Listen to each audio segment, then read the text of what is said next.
क्या नाम है आपका? नवीन राज। नवीन राज। कहाँ घर है? डीजे सुमित सतीश रैमा। सुमित सतीश रैमा।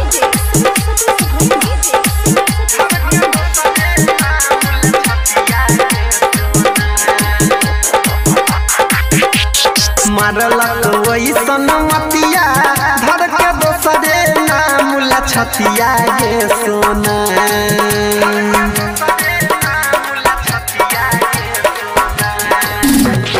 मारलक वैसन मतिया धर के दोसरे नाम लछतिया गे सोना। गे सोना दोसरे नाम लछतिया गे सोना। गे सोना कोनो जगनिया चलाई देलक हमारा परटोना। गे सोना कोनो जोगिनिया चलाई रे देलक हमारा परटोना।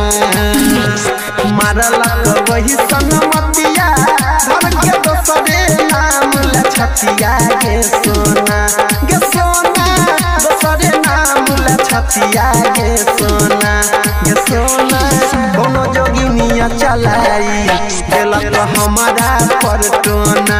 गे सोना कोनो जोगिनिया चलाई देलक हमारा परटोना। अभी आप सुन रहे हैं तेनवारी से माँ दुर्गा म्यूजिक की प्रस्तुति। डीजे सुमित सतीश रैमा। सुमित सतीश रैमा। क्या नाम है आपका? नवीन राज। नवीन राज। कहाँ घर है? होटदा। केकरा नजर में गरल हमर तोहर प्यार गे। सातो जन्म के सपना भेल बेकार गे। केकरा नजर में गरल हमर तोहर प्यार गे। सातो जन्म के सपना भेल बेकार गे। जियबो चाहे मरबो तोरा रखने छियौ दिलवा के कोना। गे सोना रखने छियौ दिलवा के कोना। गे सोना कोनो जोगिनिया चलाई देलक हमारा परटोना। गे सोना कोनो जोगिनिया चलाई देलक हमारा परटोना।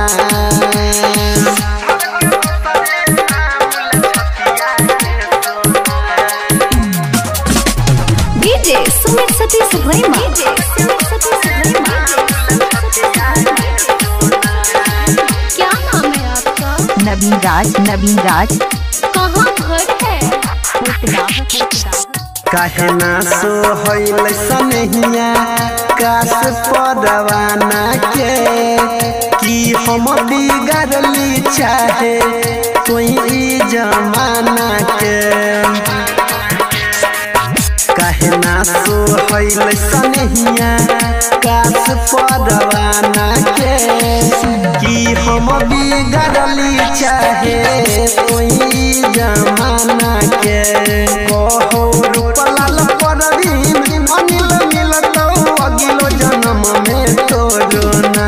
गे सोना मिलतौ अगिलो जन्म में तोड़ना। गे सोना कोनो जोगिनिया चलाई देलक हमारा परटोना। गे सोना कोनो जोगिनिया चलाई देलक हमारा परटोना।